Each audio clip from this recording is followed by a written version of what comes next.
She died and never left us her deep dish pizza recipe, which was totally not cool, Grandma. I don't know. I love her so much, you know, and I loved her pizza more than anything. I can't get it in a restaurant. It just doesn't taste the same. It's just not the same.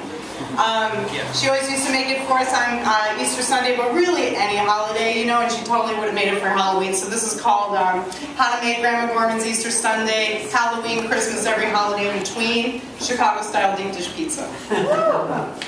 It's from her point of view, and I thought I would find the recipe through my memory, so that's what this is. Bread and Bad Boy is hard-boiled eggs and his toast stiff and just short of burnt. He can butter it himself, and when he says where's his tea, tell him to hold his horses before he has a stroke. Start boiling the water. There's nothing you don't begin without first putting on a pot to boil, even if it's just for tea. You let that water boil like it's coming from the sewer and you're trying to purify it. Most people never thought of tea being in a burnt state unless they've had yours. You throw a Lipton bag in it and call it a day. It always, always burns the tongues of your grandchildren who have no concept of time or patience and never learned to just wait for it to cool. Bad Boy was never for children and can't sit through one dinner with the grandchildren without banging his cane on all the cat hair-filled furniture. Bang, boom. You have a lot more patience for them. You know they're just kids. You'll play gin rummy with them if you can ever get the food ready and get to the house. Now, you are ready. Get your apron. Sitting on the step stool chair. You've had the same apron since you made it in the 70s, the thin white cotton with baby blue trim, no pockets, over one of your shapeless floral house dresses you always wear.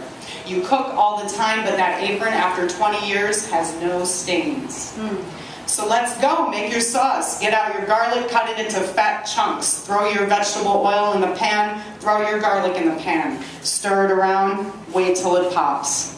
All day yesterday you were at the Jewel, and on the way there you kept yelling at Bad Boy to slow down. He's driving like a goddamn maniac, going to get you both killed.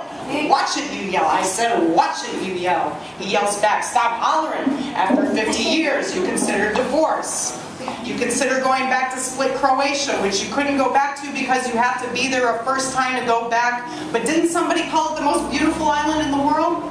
And anyway, your first husband currently resides there with the other Boykoviches. If he did in fact live to be 138, with the wife and the family of 6 back home he never told you about when he married you. Who knows, you think? Maybe the wife kicked off, you think. It'd be good to reunite with the man your daughter and grandchildren remind you of every time you see them, the older and darker and hairier they get. It'd be good to reunite with him and kill him. You bought everything at the store, even though you probably have everything at home already since you stocked the kitchen like a bomb shelter. It reminds you of your canning days. After you die, people talk of your canning. That's a rare talent, everybody says, canning jam and sardines and herring for winter and not killing everybody in the house. Get out your yellow onion, get out your vegetable oil, your can of tomato paste, your can of crushed tomatoes. Get out your green peppers, chop them up, throw them in with your salt and pepper, your dried oregano. Thicken it with cornstarch, thin it out with water. Thicken it with cornstarch, thin it out with water. Throw the lid on, turn down the heat, start your dough. 2 packages of rapid rise dry yeast, flour, cornmeal, cornstarch, olive oil, 2 things of Crisco, but of course you already have a closet dedicated to Crisco. Never mind that. Get out the mixer. It's already 10 o'clock. We gotta get going here. Throw about 2 cups of the leftover tea water that's been cooling and that yeast in the bowl. Mix it up. Now put in the vegetable oil and the olive oil, each half a cup of cornmeal, a little over 2 cups of flour. Beat it until you hear Bad Boy tell you to knock it off. His plate full of toasted crumbs left at the table where he spilled a bit of his tea because he's a Meshuggah-mensch. But that's why the oilcloth is there. You yell right back, shut up, Gorman. Where's your dough hook? You need your dough hook. You had it. Where is it? Check under the sink. Pots and pans, clean rags, ripped up from old towels with the ducks that you knitted at the top when your back was better. Check at the cabinet, one over, more pots, more pans. Check the silverware drawer, not that one, the one next to it. There's your dough hook. Put it on your mixer. Pour some more flour in the bowl, a little over 2 cups. You can't work the rest of that dough with your hands, so don't even try it. That's why you have what came with your mixer in the first place when you bought it 30 years ago. Throw your dough on the counter. Every time you do this, it reminds you of when Bad Boy would come home from Budweiser on paycheck day. Put it on the mahogany, you'd say. Put it on the buffet. Get your large metal bowl out and cover up your bowl with it or it won't double. Put the oven on to 475. Sit down. Let the sweat dry from your face and chest. You swear you never stopped menopause even though you were 83.